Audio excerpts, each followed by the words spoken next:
questions that has the tables. Because this information, you're going to need to know how to do this when you're in chapter 8 as well.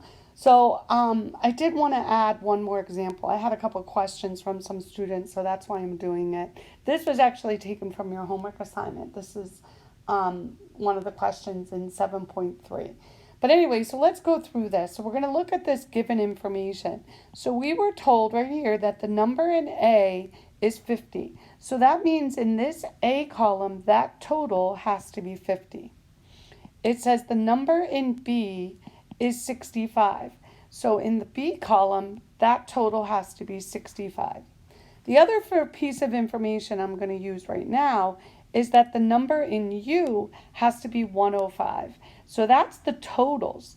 So the total in this column, the total in this column has to add up to that 105. Okay, so that helps us fill in this spot right here for B complement. Because if the total is 65 and we're going to add up to 105, that means 40 has to be in this section right here.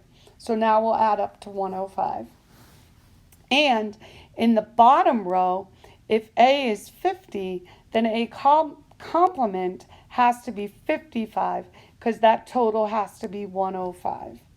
Pause and rewind if that doesn't make sense to you, but what I'm saying is this row and this column has to add up to 105, which is the number in U.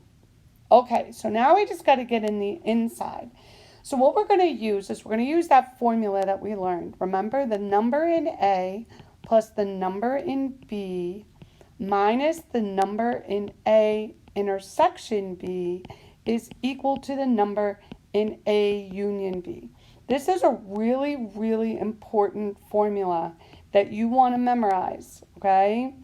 And it came up before and it's coming up here. Get this thing memorized. You're going to see it in the probability too. The same thing comes back at you. Okay, so let's fill in what we know. So the number in A, remember, is 50. The number in B is 65. The number in A intersection B, we don't know. So that's the number we're going to find out. But the number in A union B, we already know is 95. So then we're just going to do this math. So 50 plus 65 is 115.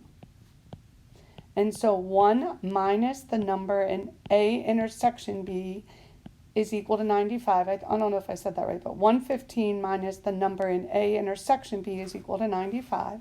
We're going to subtract 115 from both sides.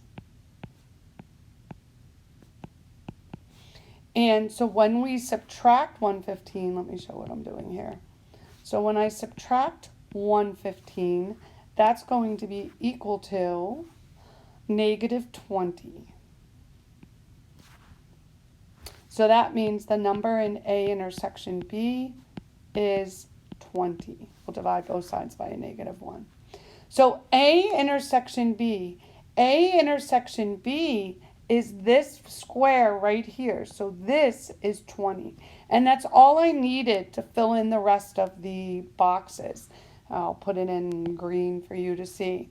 So I know that the total in this row has to add up to 65. I have 20, so that means 45 is left. And then, you know, which box you do next is up to you, but this has to be 10 so that it adds up to 55. This has to be 30. Sorry, you got messy. So that it adds up to 50. I just erased it so you could see it more clearly.